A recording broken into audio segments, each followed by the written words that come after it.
Assalamualaikum warahmatullahi wabarakatuh.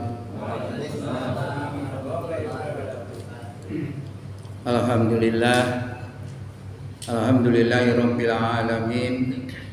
Wa bihi nasta'in ala umurid dunya waddin. Wassalatu wassalamu ala asrofil anbiya'i wal mursalin wa ala alihi wa sahbihi wasallim ajma'in nama batu. Bapak Ibu jamaah Masjid Al-Muqarrabin rahimakumullah.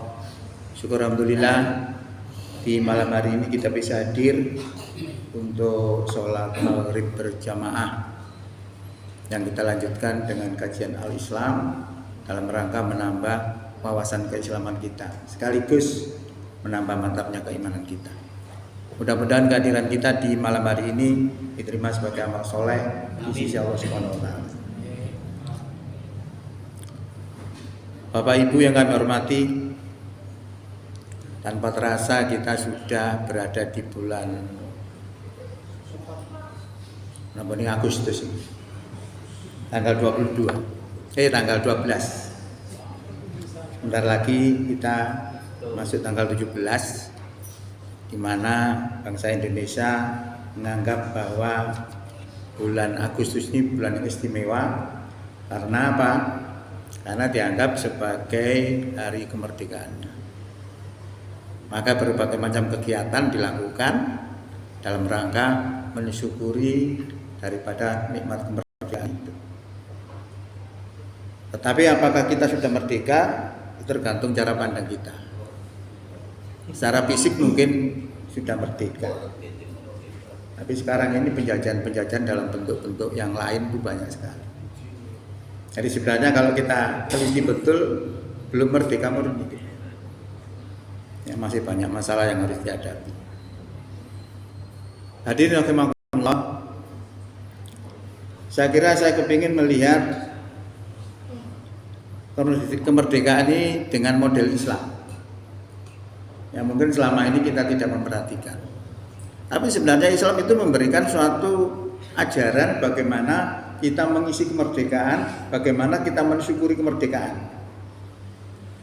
Nah, kita sebagai orang beriman mesti kita harus lakukan itu. Sebenarnya surat itu, ayat itu ada di dalam Quran surat An-Nasr. A'udzubillahi minasyaitonirrajim. Bismillahirrahmanirrahim. Idza jaa nasrullahi wal fath, apabila telah datang pertolongan Allah dan terbukanya kota Mekah dan kemerdekaan kota Mekah. Ini sejarahnya kan setelah Rasulullah berdakwah di Mekah, itu pengaruhnya luar biasa. Banyak orang yang mengikuti Rasulullah, akhirnya politik di orang-orang Quraisy itu goncang, tidak stabil. Maka solusinya adalah Muhammad harus dibunuh. Maka dibuat setting supaya Muhammad, Nabi kita itu dibunuh supaya selesai gitu masalahnya. Tapi Allah perintahkan untuk apa? Berhijrah ke Madinah yang jaraknya tidak sedikit itu, kurang lebih 500 km. Kendaraannya cuma apa? Unta. Ada yang jalan, ada yang unta. Luar biasa. Nah, di sana akhirnya diterima oleh yang namanya Ansor. Ansor itu penolong. Kalau kita yang orang yang berhijrah itu namanya muhajir.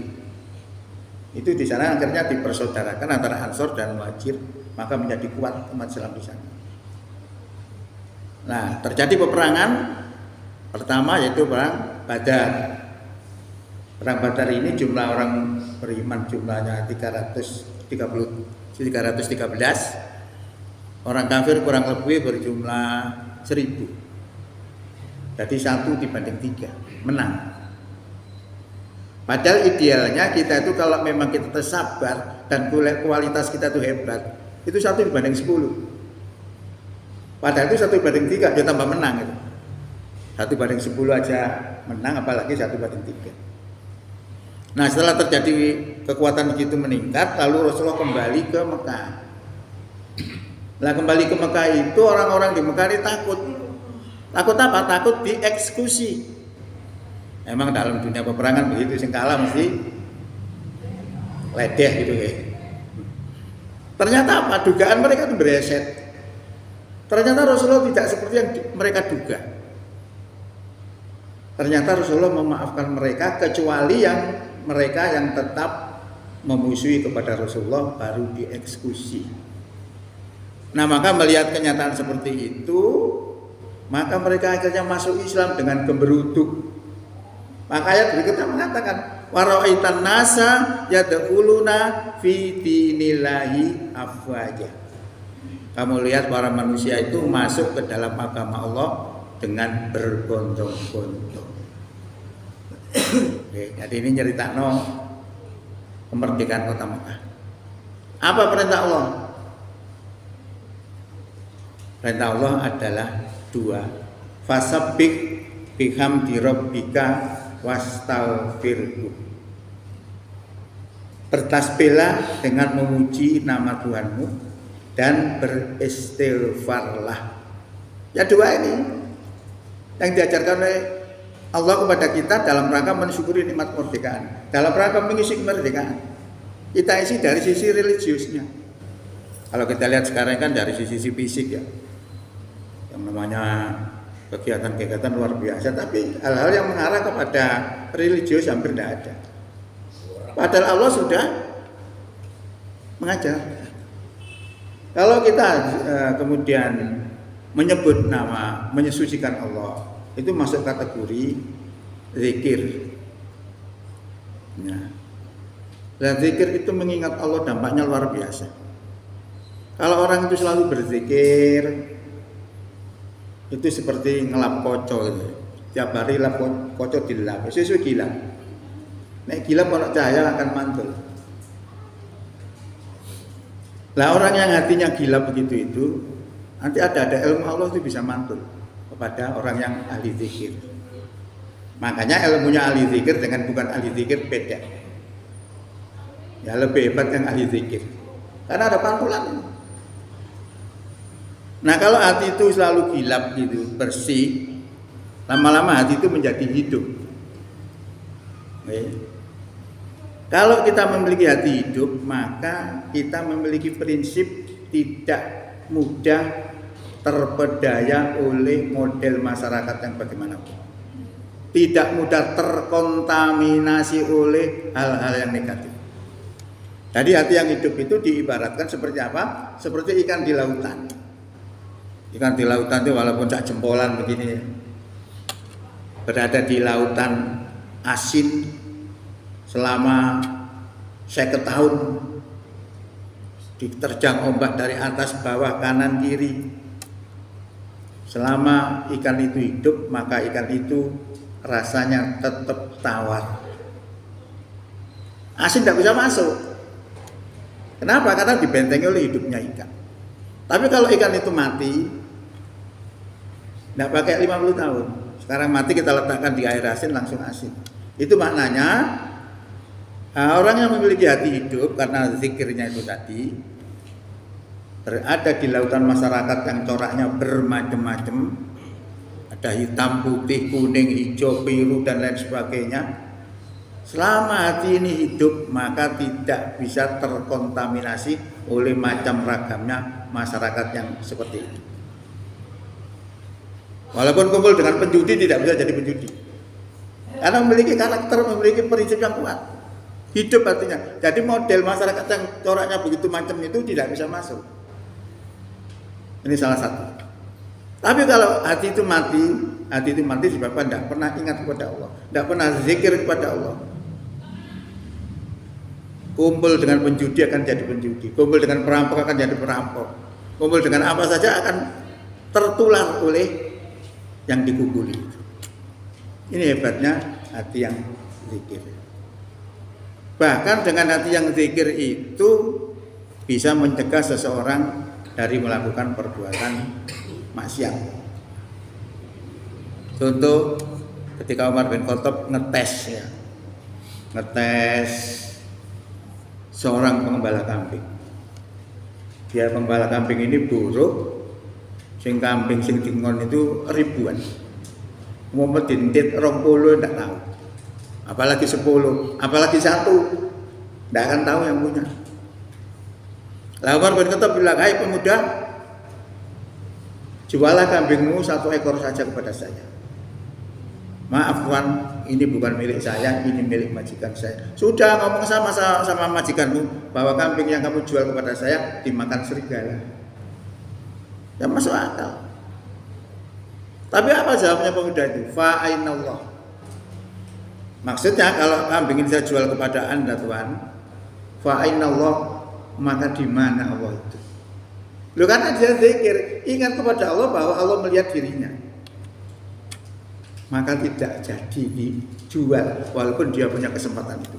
Makanya rumusnya dalam Intel itu kalau K sama dengan N plus K. C itu kriminalitas, itu akan terjadi kalau ada niat dan kesempatan. Tadi orang itu punya kesempatan, tapi dia tidak punya N, tidak punya niat. Orang tidak punya niat jahat itu namanya iman. Ingat kepada Allah, maka akhirnya tidak terjadi. Nabi Yusuf juga demikian. Ketika disenangi sama istrinya pejabat, lalu di skenario masuk ke dalam kamar berduaan, yang istri ingin melakukan satu perbuatan yang dilarang oleh Allah. Artinya apa? Sudah punya kesempatan 2 orang ini.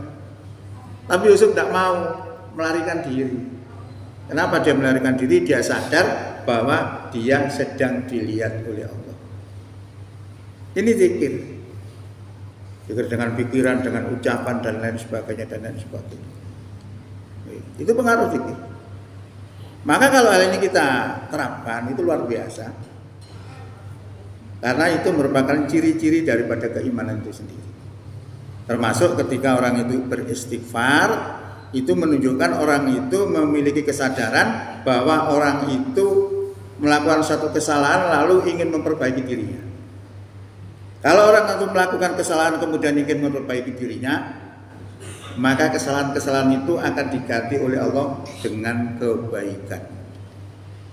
Dalam Quran surat Furqan ayat 70 disebutkan begitu. Orang-orang yang taubat itu nanti akan diganti oleh Allah dengan kebaikan. Kemudian kalau kita ilmiahkan, orang yang seperti itu bagaikan pohon buah cermai. Buah cermai itu rasanya sepet, kecut. Tapi ini panjenengan bacem dengan gula.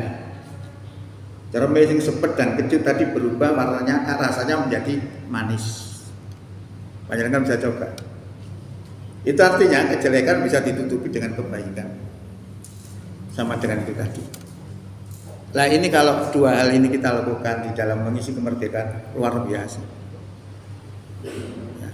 Akhirnya mengarah pada apa? Mengarah kepada keimanan. Nabi Adam juga pernah beristighfar karena melakukan satu kesalahan. Melanggar aturan Allah, jangan mendekat pada pohon kulti, dia mendekat. Karena ditipu oleh iblis dan dia sendiri lupa. Nah setelah diketahui melanggar itu lalu diusir oleh Allah dari surga ke dunia. Ndonga, Rabbana dzalamna anfusana wa illam taghfir lana wa tarhamna lanakunanna minal khosirin. Rabbana dzalamna, Tuhan kami telah mendolimi anfusana, diri kami sendiri. Wa illam taghfir lana wa tarhamna, dan jika engkau tidak mengampuni kami dan tidak memberi rahmat kepada kami, lanakunanna minal khosirin, sungguh kami menjadi orang yang rugi. Akhirnya diampuni. Nabi Yunus juga demikian. Karena berdakwah, karena sengereken, hatinya sedih, lalu meninggalkan dakwah itu, naik kapal. Artinya sedih, naik kapal, tahu-tahu kapalnya di tengah lautan oleng karena ada badai. Solusinya apa? Solusinya penumpangnya harus dikurangi. Nah siapa yang dibuang ini? Diundi belak-belak ke Nabi Yunus. Baik enak diundi mana ke Nabi Yunus? Terpaksa dibuang. Jadi dia dalam keadaan hatinya gelap, dilemparkan ke laut. Laut itu gelap, 2 kegelapan. Marun jemplok iwak pisan, 3 kegelapan. Saat itu Nabi Yunus sadar, lalu dia mohon ampun kepada Allah. La ilaha illa anta, tidak ada Tuhan kecuali Engkau. Kanaka, maha suci Engkau. Ini kuntu minad dzalimin, sesungguhnya aku termasuk orang-orang yang zalim. Niku istighfar model ngoten. Akhirnya mungkin iwake kepanasan kena dungane niku. Minggir, dilepeh. Selamat Nabi Yunus. Ini kehebatan istighfar. Wong lu kok ngaji ngono. Kesasar jenengan istighfar. Ketemu omain. Itu hebatnya istighfar. Maka 2 hal ini kalau kita terapkan betul luar biasa akan mengarahkan kepada kita untuk menjadi orang-orang yang beriman. Kalau kita menjadi orang beriman, maka Allah sudah janjikan kepada kita akan dimasukkan ke dalam surga. Innalladzina amanu wa amilus solihati kanat lahum jannatul firdausi nuzula khalidina fiha la yabghuna anha hiwala. Sesungguhnya orang-orang beriman dan beramal soleh adalah surga Firdaus tempat tinggalnya, mereka kekal di dalamnya dan tidak kepingin pindah daripadanya. Jadi kalau kita percaya Quran itu ya, yang masuk surga itu ya orang itu iman takwa, bukan kelompok, bukan golongan. Golongan itu adalah alat perjuangan. Justru kalau orang itu membanggakan kelompoknya, itu jatuhnya pada syirik. Wala takunu minal musyrikin, jangan kamu menjadi orang musyrik. Siapa? Minal ladina farraqu dinahum wa kanu syi'a kullu hizbin bima ladaihim farihun. Yaitu orang yang memecah belah agama mereka menjadi beberapa golongan dan mereka bangga terhadap tiap-tiap golongan itu. Syirik. Makanya yang dibanggakan itu keimanan. Nah itulah yang saya maksud dengan pentingnya keimanan, itu mengisi kemerdekaan dengan petunjuk Allah. Nah orang yang disediakan oleh Allah surga juga orang-orang takwa.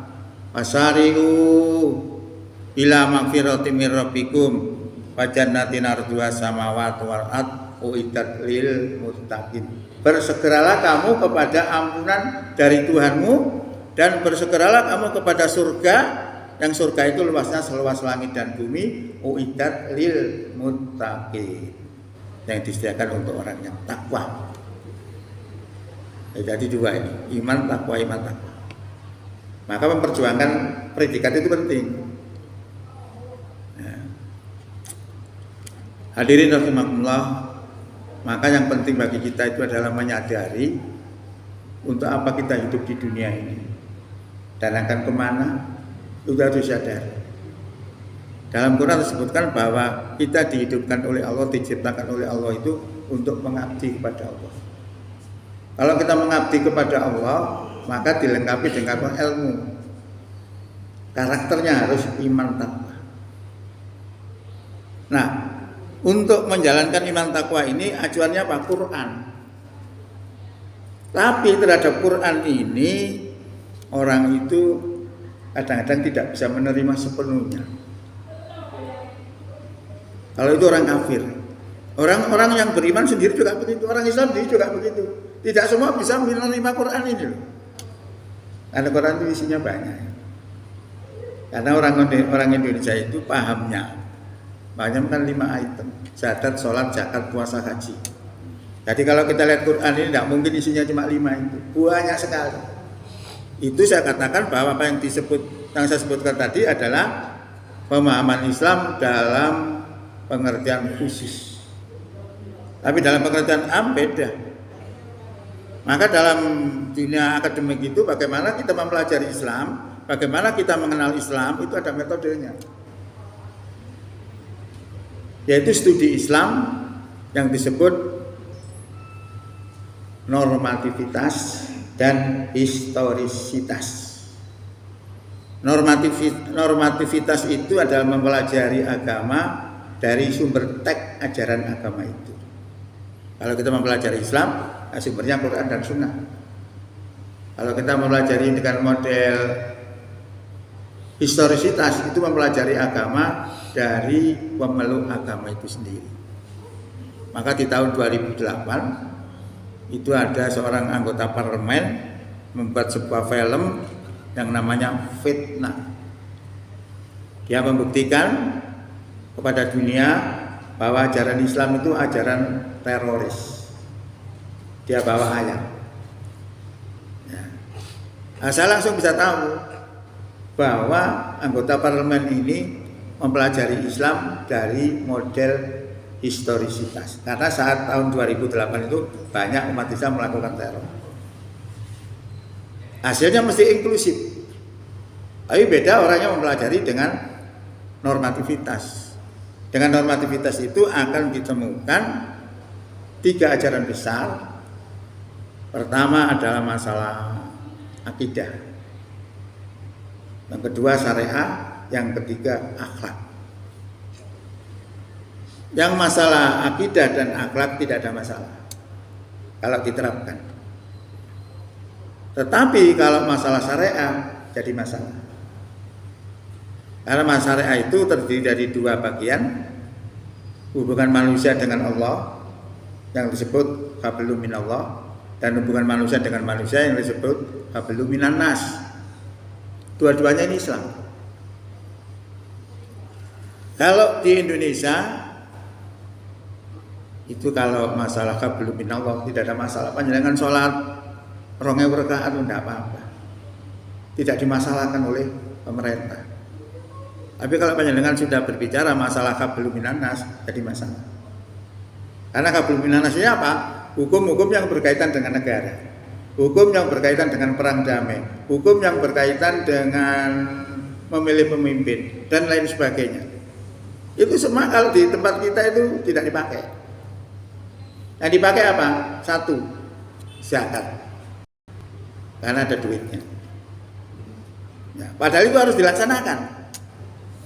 Makanya kalau kita terapkan betul, kita tuh sulit. Maju terus kena, nek mundur ya juga kena. Nek maju terus akan berhadapan dengan aturan pemerintah. Kalau tidak kita laksanakan akan berhadapan dengan Islam. Loh, ini sulit. Jadi maju kena, mundur kena. Ini sebenarnya kita harus jawab. Bagaimana solusinya? Kalau kita tidak bisa menjawab, yang terjadi akhirnya apa? Memilih-milih ayat atau menyembunyikan ayat. Kalau menyembunyikan ayat akan dilaknat oleh Allah, dilaknat oleh malaikat, dan dilaknat oleh semua manusia. Kalau kita memilih-milih ayat, oh ini gak lagi bahaya, ini gak apa-apa, itu nanti pada hari kiamat kita akan dikembalikan kepada seberat-beratnya siksa. Jadi sulit. Kita itu jadi umat Islam di Indonesia itu sulit sebenarnya. Kalau kita mau konsekuen. Tapi kalau kita hanya sekedar Islam ya tidak ada masalah. Tapi kalau kita berpegang teguh konsekuen dengan ajarannya sulit, maka dibutuhkan solusi. Oleh karena itu yang pertama panjenengan harus pahami itu adalah panjenengan harus yakin bahwa Quran ini betul-betul wahyu Allah. Karena orang-orang kafir itu menganggap Quran itu bukan wahyu Allah, tapi agama dan kitab buatan Nabi kita Muhammad. Maka di luar negeri itu disebut Muhammadin, agama Muhammadin. Nah ini yang penting. Saya tidak percaya, saya tunjukkan nanti ayat-ayat panjenengan paning lakon. Kena hukum nanti. Akhirnya jadi milih. Nah ini jadi masalah. Ya, makanya tadi itu studi Islam itu penting. Saya itu kemarin pernah ngaji ditanya sama itu. Kalau memang Islam itu seperti itu, kenapa kita nggak gabung siapa dengan HTI? Waduh, aku ketua PDM takut ini. Akhirnya saya katakan bahwa Islam yang berkaitan dengan politik itu di Muhammadiyah tidak dipahami seperti itu. Ya. Itu yang memahami itu seperti HTI. HTI itu sebenarnya kalau kita lihat dari Quran tidak ada masalah sebenarnya. Karena kalau HTI itu menerapkan aturan itu dia akan berhadapan dengan Pancasila masalahnya. maka segera dibubarkan. Itu masalahnya.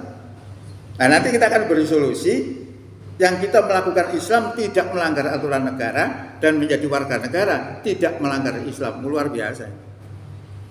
Ini penting sekali bagi kita yang konsekuen dengan agama. Oleh karena itu pertama kali yang kita sampaikan memperkuat kita dengan keyakinan Quran ini. Supaya kita tidak ragu-ragu, supaya mantap bahwa Quran wajib dilaksanakan. Lah yang ragu-ragu kepada Quran ini tidak sekarang saja. Sejak zaman Nabi juga sudah ada. Disebutkan dalam Quran gini. Wa in kuntum fi raibim mimma nazzalna fa'tu bi suratin mim misli. Wata'u syuhada'akum min dunillahi in kuntum shadiqin. Dan jika kamu ragu-ragu terhadap apa yang kami turunkan kepada hamba kami Muhammad. Apa yang diturunkan Allah kepada hamba Muhammad? Ya Quran itu. Artinya jika kamu ragu-ragu terhadap Quran, buatlah satu surat saja yang sepadan, yang semisal dengan Quran. Ya. Ternyata dan ajaklah kroni-kronimu selain Allah jika kamu memang adalah orang yang benar. Dan ternyata tidak ada yang bisa membuat sampai sekarang. Karena Quran itu apa? Quran itu mukjizat. Lah di mana mukjizatnya Quran? Dan jangan mungkin juga tidak memperhatikan. Quran itu dari sisi bacaannya saja luar biasa, tidak ada yang menandingi. Al-Fatihah jangan lihat. Bismillahirrahmanirrahim. Matani mim. Alhamdulillahirabbil alamin matani nun. Ar-Rahmanirrahim matani mim. Maliki yaumiddin matani nun. Sajaknya apa? Mim nun mim. Dalam bahasa Indonesia namanya bersajak AB. Qul huwallahu ahad, Allahu samad, lam yalid wa lam yulad. Matani jalan-jalan tua. Indah. Walau tu birabbin nas, malikin nas, ilahin nas. Matani sin semua. Bersajak A. Makanya orang kafir tidak bisa membuat sampai sekarang. Gaya bahasanya indah karena kita kurang memperhatikan ya kayak biasa. Kalau panjenengan perhatikan luar biasa. Maka kata Allah, fa ilam taf'alu walan taf'alu. Jika kamu tidak bisa membuatnya dan sekali-kali kamu tidak akan bisa membuatnya. Fattaqun narol lati waquduhan nasu wal hijarah uiddat lil kafir. Maka takutlah kamu kepada api neraka yang bahan bakarnya terdiri daripada manusia dan batu yang disediakan untuk orang kafir. Manusia dan batu jadi bahan bakar itu semua urut lah itu. Ya bisa saja kalau Allah berkehendak. Hukum alamnya tidak bisa mengurut batu. Anda kan tahu pernah Nabi Ibrahim dihukum bakar. Sifatnya api itu kan panas. Allah menjadikan dingin ya dingin. Ketika dibakar, Nabi Ibrahim berdoa, hasbunallahu wa ni'mal wakil. Lalu Allah perintahkan kepada api, ya naru geni kuni jadilah kamu bardan wa salaman, dingin dan menyelamatkan. Apinya tunduk jadi dingin, selamat Nabi Ibrahim. Nah masih batu dibuat murup mau apa? Ya maka Allah sudah ngecap tidak akan kamu bisa membuatnya. Walan lam nur itu menunjukkan sekali-kali tidak akan bisa. Maka disuruh takut kepada api neraka. Itu dari sisi yang lain. Sisi yang lainnya juga ada. Dari isinya. Isinya Quran tuh panjangan tahu. Hebat. Banyak orang-orang kafir masuk Islam itu bukan karena duit, tapi karena Islam benar. Beda dengan orang Islam yang keluar masuk agama lain rata-rata perkara perut. Di dalam negeri gajah itu apa? Negeri apa itu? Yang banyak gajahnya itu? Thailand misalnya. Seorang profesor bernama Tajaten. Dia memiliki beberapa mahasiswa. Dia membaca makalahnya orang Amerika bernama Catmore. Nah, makalah itu berbicara masalah kulit. Diterangkan di situ kulit itu kalau sudah hangus, pereng, sudah tidak terasa. Karena saraf sensariknya sudah rusak. Nah kemudian dikaitkan dengan Quran. Ternyata informasi Quran ini cocok dengan ilmu itu tadi. Ada di dalam Quran surat 4 ayat 56. Innalladzina yakfuruna bi ayatina saufa nuslihim nar. Sesungguhnya orang-orang yang kafir, engkar kepada ayat-ayat kami, maka kelak akan kami masukkan ke dalam neraka. Dimasukkan dalam panas.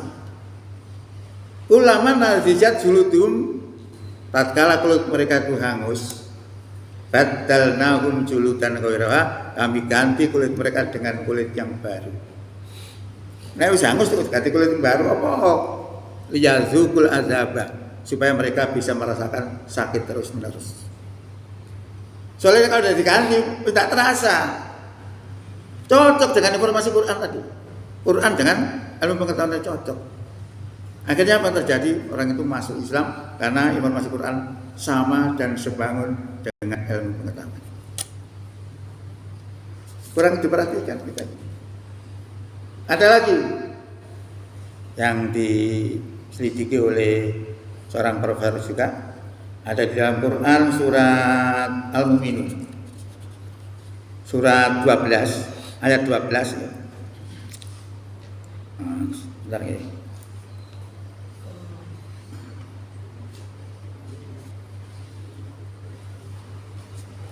Walaqad khalaqnal insana min sulalatin min tin. Sungguh kami telah menjadikan manusia itu dari saripati yang berasal dari tanah. Jadi tumbuh-tumbuhan itu kemudian mengisap tanah itu, kemudian berbuah atau dimakan oleh manusia. Itu yang umum. Kalau tidak umum ya pakai ilmu kun fayakun. Jadilah. Nah, bahasane wong liya iku bim salah bim bra kedabra. Bahasane wong Indonesia, bahasane wong Islam kun fayakun. Suma ja'alnahu nutfatan fi qararin makin, kemudian kami jadikan saripati tadi nutfah, sperma. Fi qararin makin, yang tersimpan di dalam rahim yang kokoh. Nah, sperma yang masuk dalam rahim yang kokoh melalui pernikahan. Itu ada target-target. Ya. Suma kholakna nutfata alaqatan, kemudian kami jadikan nutfah tadi alaqah. Alaqah itu segumpal darah. Ya. Fa kholaknal alaqata, dan kami jadikan alaqah tadi mudghah, segumpal darah tapi ambune gak enak. Jadi dalam surah hadis dijelaskan bahwa sperma itu akan mengendap di dalam rahim itu selama 40 hari. Selama 40 hari lalu berubah menjadi alaqah. Itu juga 40 hari. Lalu kemudian berubah lagi menjadi mudghah. Itu juga 40 hari. Berarti 40 hari kali 3, 120 hari. Nah, panjenengan tahu orang kalau sudah hamil 120 hari biasanya nyuruh petengnya itu mulai jejak anak. Soalnya diberi ruh oleh Allah di situ. Ya. Nah ini hadis dan Quran ini cocok dengan ilmu pengetahuan. Lalu disebutkan di sini, fa khalaqnal mudghah, dan kemudian kami jadikan mudghah tadi idoman, tulang belulang. Fa kasawnal idomal lahma, kemudian kami bungkus dengan daging. Suma ansa'nahu khalqan akhar, kemudian kami jadikan makhluk yang berbentuk lain.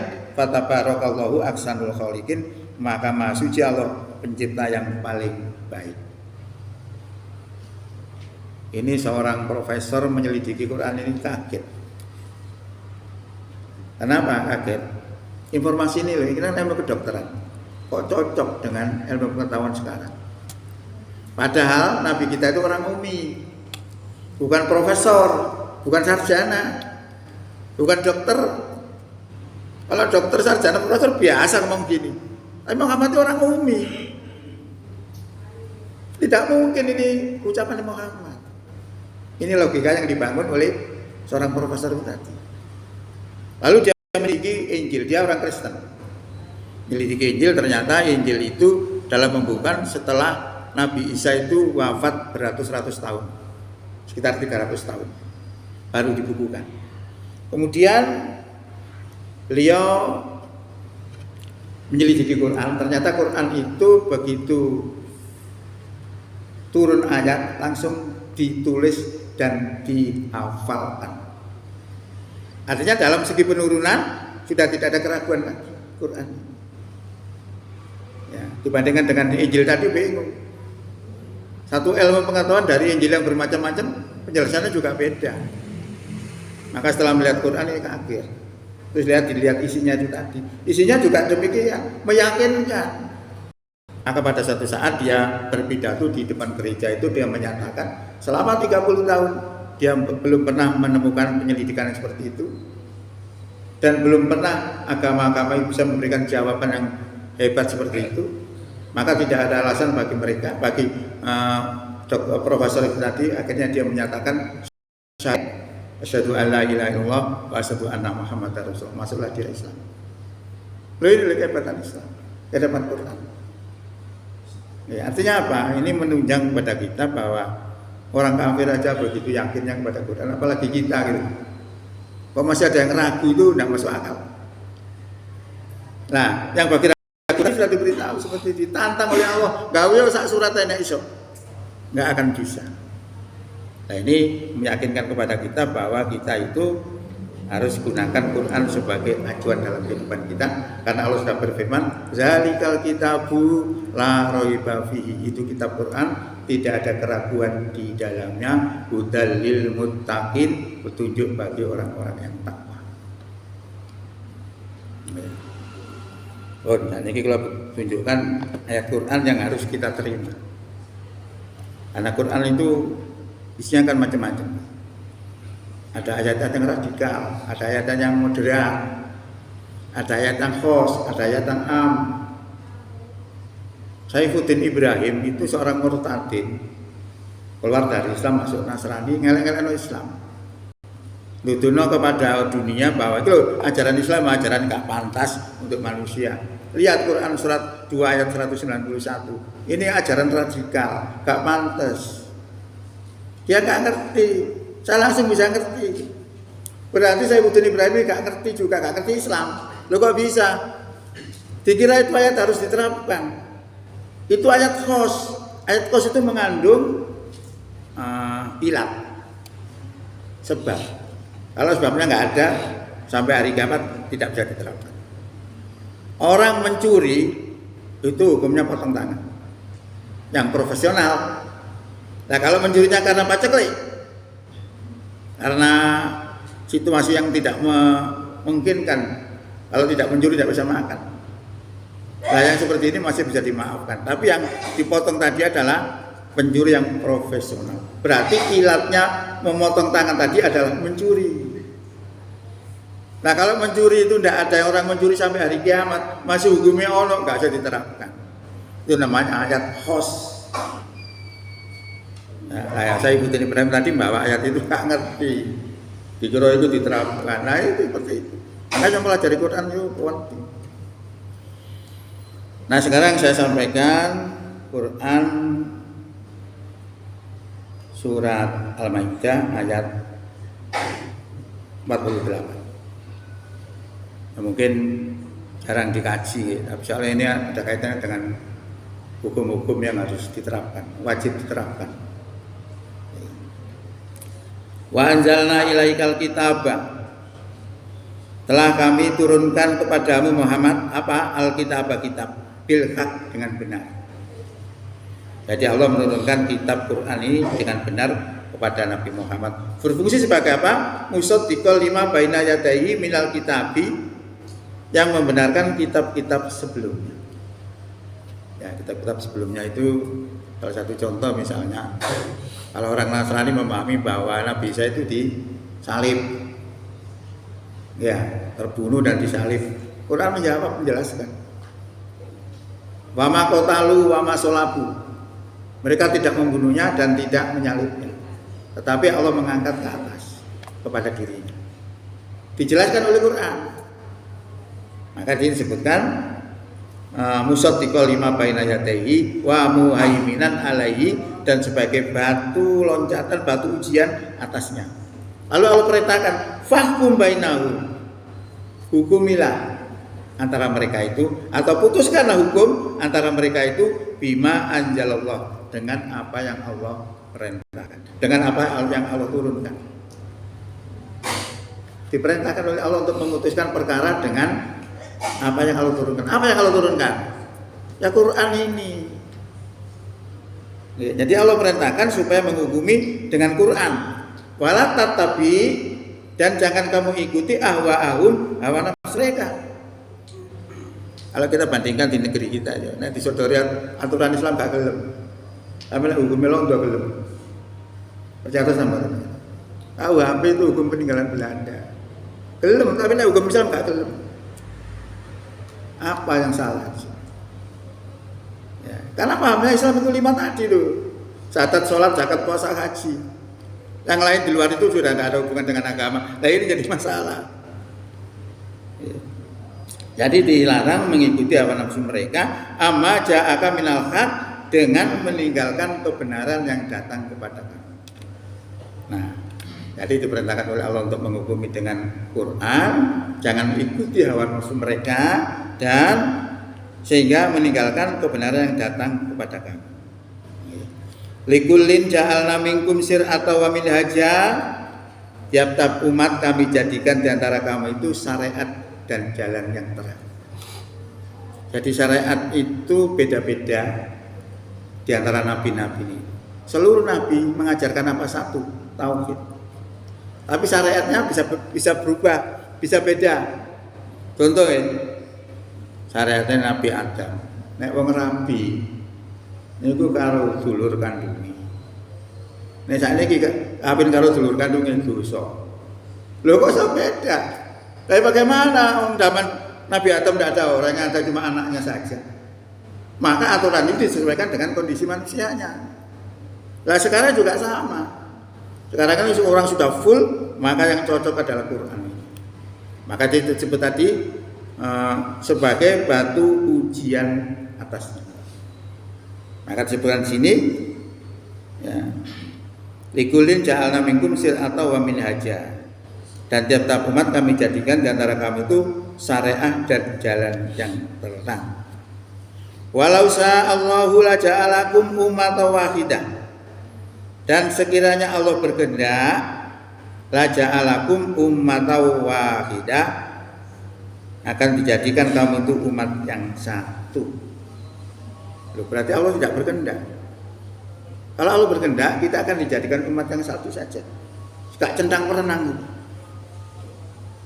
Untuk apa Allah jadikan, kok tidak dijadikan satu itu? Kata Allah di sini, walakin, tetapi liyabluwakum, supaya Allah menguji kamu fima atakum, dalam apa yang Allah berikan datangkan kepada kamu, fastabiqul khairat, maka berlombalah kamu terhadap kebaikan.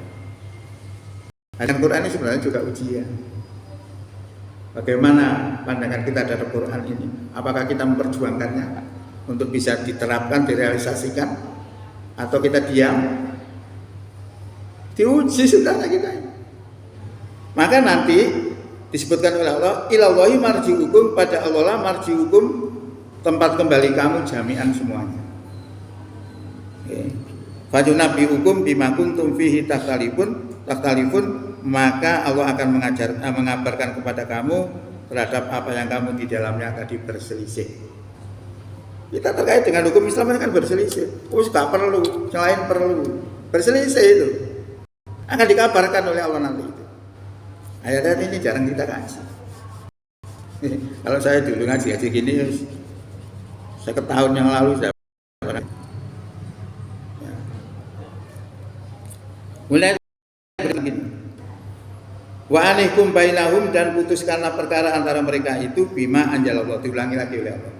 Disuruh memutuskan perkara dengan apa yang Allah turunkan. Wala tatabi ahwa'ahum, dan jangan kamu ikuti hawa nafsu mereka. Wahdarhum, berhati-hatilah kamu pada mereka.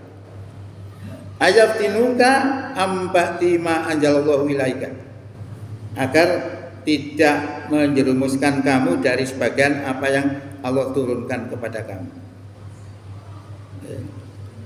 Fa in tawalau, dan jika kamu berpaling, fa'lam, ketahuilah, annama sesungguhnya yuridullahu, Allah mengendaki ayyusibahum, untuk menimpakan musibah kepada mereka, biba'di dunubihim, disebabkan sebagian dosa-dosa mereka.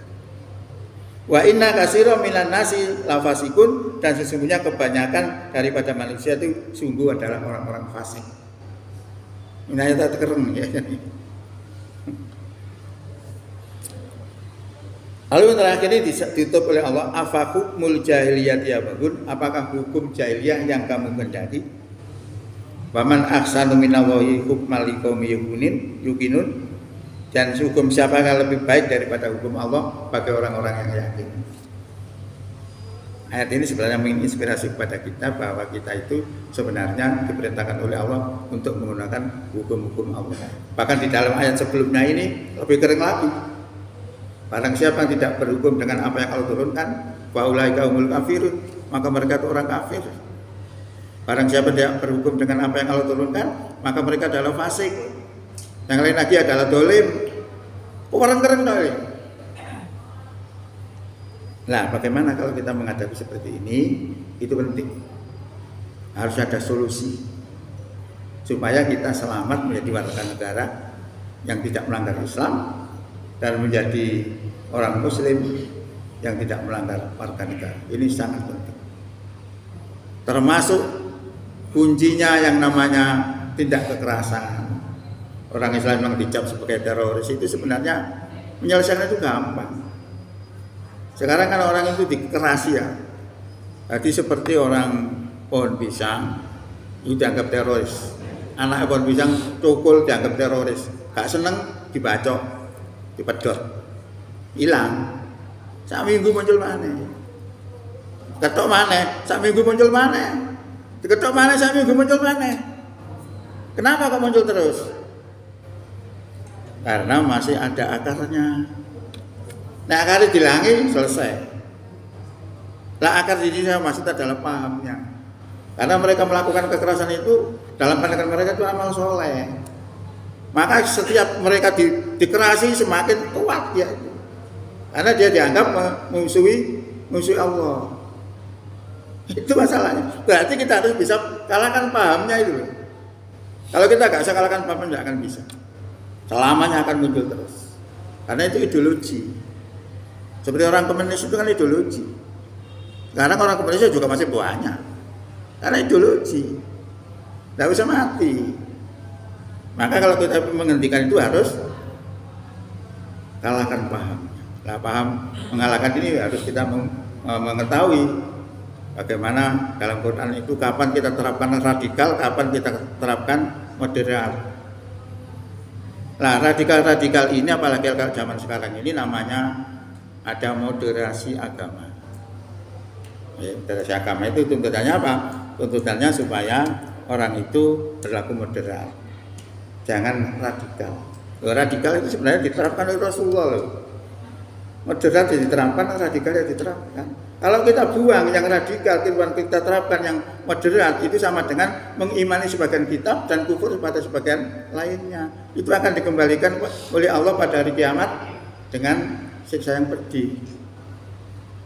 Itu bisa kita lihat dalam Quran surat 2 ayat 85. Di mana seorang Yahudi itu punya sekutu orang kafir. Kelompok Yahudi lain punya sekutu orang kafir juga. Terjadi peperangan. Akhirnya tidak bisa dihindari karena perang, Yahudi sama Yahudi terbunuh. Lah ini padahal dilarang oleh Allah saling membunuh sesama Yahudi. Akhirnya ini dianggap sebagai mengkufuri ayat. Tapi ketika ditahan, Yahudi ditahan, dia terapkan hukum Taurat. Apa hukumnya? Ditebus, dilaksanakan karena melaksanakan hukum Allah. Nah ini disebut iman kepada sebagian kitab. Maka Allah katakan, "Aminuna bi ba'dil kitabi wa takfuruna bi ba'd." Apakah kamu beriman kepada sebagian kitab dan kafir kepada sebagian lainnya? Fama jazaa'u may yaf'alu dzalika minkum, ila khizyun fil hayatid dunya wa yaumal qiyamati yuraduna ila asadil azab wa mallahu bighafilin amma ta'malun. Orang yang berbuat seperti demikian itu tiada lain adalah kehinaan di dunia, dan pada hari kiamat mereka akan dikembalikan dengan seberat-beratnya siksa. Kau oleh. Nah ya apa ini? Kalau tidak diterapkan dosa, tidak diterapkan resiko. Itu harus diakui. Seperti itu. Nah, kita mengacu kepada sebuah ayat ini. Sebuah ayat ini yang narkoba hukumnya apa? Zaman Nabi tidak ada narkoba. Ini kan? Nah itu kita gunakan untuk menghukumi narkoba itu pakai hukum kias. Hukum yang dalam Quran dan hadis tidak ada, tapi substansinya ada. Nah yang ada pada zaman Nabi itu adalah homer. Narkoba itu memabukkan. Nah memabukkan zamannya Nabi itu disebut homer. Maka kalau kita tarik dengan hukum itu, maka hukumnya sama dengan homer. Maka narkoba hukumnya sama dengan homer, haram. Kan begitu. Nah terkait dengan hukum tadi gimana? Ternyata hukum Allah itu lentur. Hanya dengan sholat suruh berdiri, kata berdiri yang apa? Duduk. Nggak bisa duduk berbaring. Hanya dengan poso, terus dalam bepergian boleh tidak puasa, sakit boleh tidak puasa, nanti diganti. Itu artinya lentur. Walaupun Allah mengharamkan sesuatu, kemudian kita langgar, itu dua bagiannya. Bisa orang itu melanggar, bisa orang itu justru dapat pahala. Kok bisa dapat pahala? Karena menuruti Allah. Dalam Quran surat 2 ayat 173 disebutkan begini. Innama harrama alaikumul maitata waddama walahmal khinziri wa ma uhilla bihi li ghairillah wa man itturra ghaira baghin wala atin fala isma alaihi. Sesungguhnya Allah telah mengharamkan bangkai, darah, daging babi dan binatang yang disembelih dengan menyebut nama selain Allah. Itu haram. Coba sing mangan dosa. Tapi itu belum selesai. Kayaknya belum selesai kok ndukure iku ana lam cilik ngoten nggih. Lam cilik artine ojo mandeg. Ojo terus. Faman ituro, maka barang siapa terpaksa memakannya, ya, wala adin, dan dalam dia tidak mengendaki, dan dalam memakannya tidak melampaui batas, kata Allah, fala isma alaihi, tidak ada dosa atasnya. Berarti kita makan barang larangan tadi karena terpaksa, tidak berdosa. Berarti dapat pahala. Kok bisa dapat pahala? Ya nuruti Allah kok dapat pahala gimana? Maka kalau kita bandingkan, satu orang makan barang larangan karena terpaksa, yang lainnya makan barang larangan karena sukarela. Podo-podo mangani, yang satu dapat pahala, yang satu dosa. Lainnya kita pakai nanti. Ya, yang kita pakai hukum kias itu begitu. Ya, itu sama dengan gini. Kalau kita tidak mau menerima ini, kita pasti dihukum. Dituduh mengganti Pancasila, itu pasti. Ya. Pasti kita terima, itu artinya sama dengan kita tuh makan barang haram. Tapi jangan makan barang haram terus. Makan ayam, kambing gitu loh. Lah action kita dari makan barang larangan kepada makan barang yang tidak haram tadi itu adalah action kita, perjuangan kita. Maka saya nyampaikan ini sebenarnya dalam rangka untuk itu. Nah, Nabi itu dalam memenangkan Islam penjelasan tahu. Dalam memenangkan Islamnya yang digarap apa? SDM-nya, akidahnya, mengenalkan Allah dan sebagainya. Maka ayat pertama itu Iqra bismi rabbikal ladzi khalaq, khalaqal insana min 'alaq. Kok tidak Al-Fatihah? Padahal Quran panjenengan itu pertama Al-Fatihah loh. Sampai surat An-Nas. Padahal turunnya tidak seperti itu. Dari Iqra sampai surat 5 ayat 3. Tidak ada yang protes. Saya menjadi mubalik ini hampir 30 tahun. Tidak ada yang pernah bertanya itu. Padahal itu kunci untuk memahami Islam. Tidak ada yang tanya. Maka saya bagi Quran itu sebenarnya dua. Yang satu Quran dari Fatihah sampai Nas saya sebut Quran versi kitab, dan Quran dari Iqra sampai surat 5 ayat 3 disebut versi nuzul. Versi nuzul itu adalah penjelasan bagaimana kita menerapkan Quran. Dari situ nanti kita akan bisa tahu kapan kita terapkan radikal, kapan kita terapkan modern. Itu penting. Karena sekarang ini juga banyak orang mempelajari Quran atau menyampaikan ayat Quran yang disampaikan saja, padahal ayat itu juga bertentangan. Quran itu sulit. Ada seorang tahun 2015 itu murtad. Padahal dia itu hafal 30 juz. Kok bisa murtad itu? Kejadian nyata ini, namanya Ahmad Karakol. Karena dalam Quran banyak kontradiksi. Nah, kontradiksi dia tidak menggunakan ilmu tafsir, ya tidak bisa. Contoh ya, innalladzina amanu waladina hadu wan nasara wasabiina man amana billahi wal yaumil akhiri wa amila sholihan falahum ajruhum inda rabbihim wala khaufun alaihim wala hum yahzanun. Sesungguhnya orang-orang iman, orang Yahudi, orang Nasrani, orang Sobiin, barang siapa di antara mereka yang melakukan beriman kepada Allah, beriman kepada kiamat, dan beramal soleh, falahum ajruhum inda rabbihim, maka pahalanya ada di sisi Tuhan mereka. Berarti kalau kami masuk surga tidak perlu masuk Islam, tidak apa-apa, berdasarkan ayat itu. Maka muncullah orang memahami semua agama sama. Ini biasa dipakai orang-orang liberal. Tapi kalau panjenengan lihat dalam Quran surat 3 ayat 85, wa may yabtaghi ghairal islami dina fala yuqbala minhu wa huwa fil akhirati minal khasirin. Barang siapa mencari agama selain Islam